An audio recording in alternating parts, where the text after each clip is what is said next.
السلام عليكم ورحمة الله. في الوقت الحالي في برشلونة كاين واحد الخلاف كبير، خلاف بين جوج ديال الكتل. الكتلة الأولى كتمثل الجانب الاقتصادي والكتلة الثانية كتمثل الجانب الفني. كيفاش؟ تبع معايا الفيديو حتى الاخر وغادي تفهم. الجانب الاقتصادي كيترأسو لابورتا شخصيا يعني رئيس البارسا، والجانب الفني كيترأسو المدير المالي ديال برشلونة او المدير الرياضي ديال برشلونة ديكو، والمدرب ديال برشلونة فليك. يعني بالعربيه كاين خلاف ما بين فليك وديكو من جهه ولابورتا من جهه. شنو هو هذا الخلاف وعلاش؟ علاش شكون هو الجناح اللي ممكن يلعب في برشلونه في الموسم المقبل؟ لان كيف ما قلنا برشلونه قرر بشكل كبير او بشكل نهائي انه غادي يلعب بجناح هذا الموسم، والاسباب متداخله. اول حاجه ليفاندوفسكي عامل مؤثر في هذا الشيء كامل اللي غادي نذكروا اليوم. علاش؟ لان ليفاندوفسكي هذا هو اخر موسم ليه، وبرشلونه ما يمكنش يفسخ العقد معه او ما يمكنش يبيعه. علاش؟ لحقاش الراتب ديالو كبير، 28 مليون يورو، راه من اغلى وهو اغلى راتب دابا حاليا في الليغا. لان العقد ديال ليفاندوفسكي لان فاش جا ليفاندوفسكي اول مره برشلونه بطبيعه الحال ما كانش العقد ديالو او الراتب ديالو بهذا الشكل، ولكن العقد ديالو انه كيتزايد سنه على سنه، وهذه هي السنه الاخرى وصل 28 مليون يورو. وكنعرفوا برشلونه كيعاني ماديا وكيعاني من سقف الرواتب.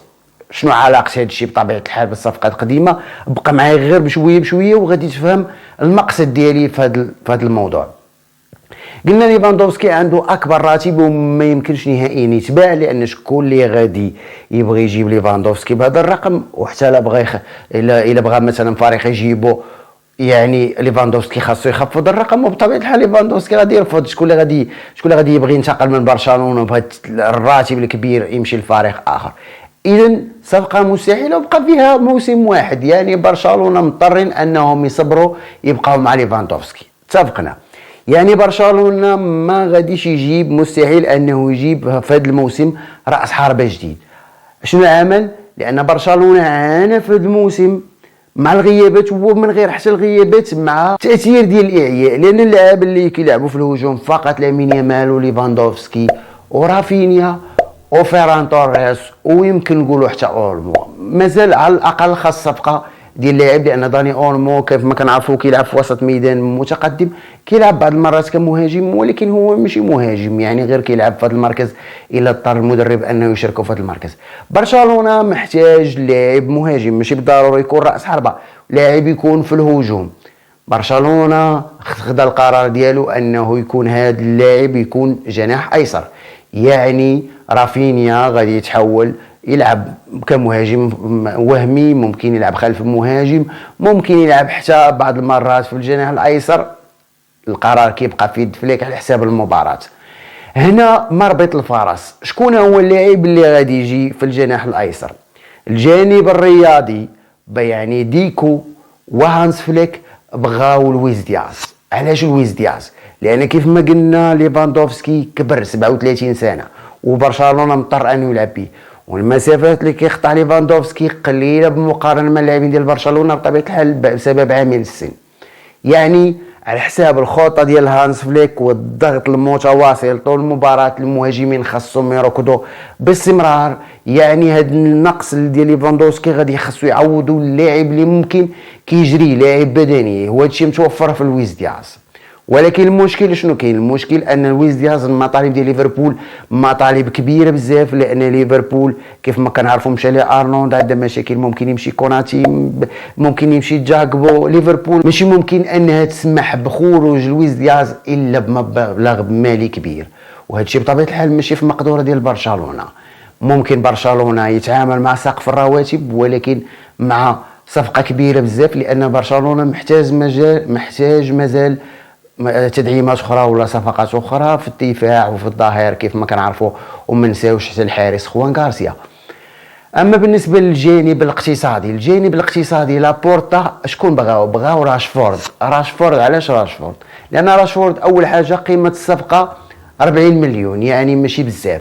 ثاني حاجه راشفورد كيلعب في الجناح الايسر وممكن يلعب حتى في المهاجم، يعني يقدر يلعب مكان ليفاندوفسكي. ثالث حاجه واهم حاجه هو ان مانشستر سيتي على حسب اخر اخبار وافق غير على الاعاره، يعني ماشي حتى برشلونه يشري، يعني ما غادي يخلص حتى شي حاجه، غادي يخلص فقط الراتب ديالو، والراتب ديالو ما كبيرش بزاف. بطبيعه الحال الراتب ديالو كبير، ولكن بالمقارنه مثلا مع لويس دياز ولا مع ليفاندوفسكي بطبيعه الحال هو اقل منهم. لكن الاداره الفنيه كيف ما قلنا ديكو فليك رافضه هذه الصفقه. علاش؟ لان راشفورد لاعب كسول شيئا ما، لاعب ما كيجريش بزاف، هو بطبيعه الحال افضل من لويس دياز في الاهداف وافضل من لويس دياز في المساهمات، يعني تيصنع اكثر ويسجل اكثر. وحتى في المركز ديال المهاجم، كنتكلم على المهاجم يعني قلب الهجوم، لويس راشفورد ممكن يعطي اكثر.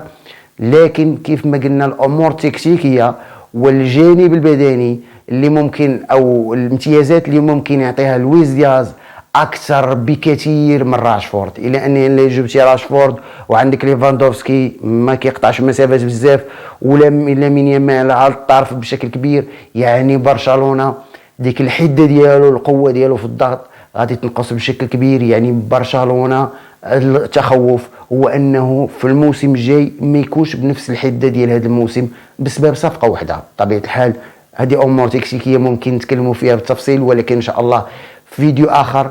هذا الشيء بقى صراع او خلاف ما بين الكتلتين، وغادي نشوفوا هذا الخلاف فين غادي ينتهي ان شاء الله. كان معكم عصام الهلالي كيف العاده. الى كنتي كتشاهدني من اليوتيوب ونتمنى تدعمني بلايك وباشتراك، اما الى كنتي كتشاهدني من الفيسبوك فمتابعه باش تشوف فيديوهات قادمه. والسلام عليكم ورحمه الله.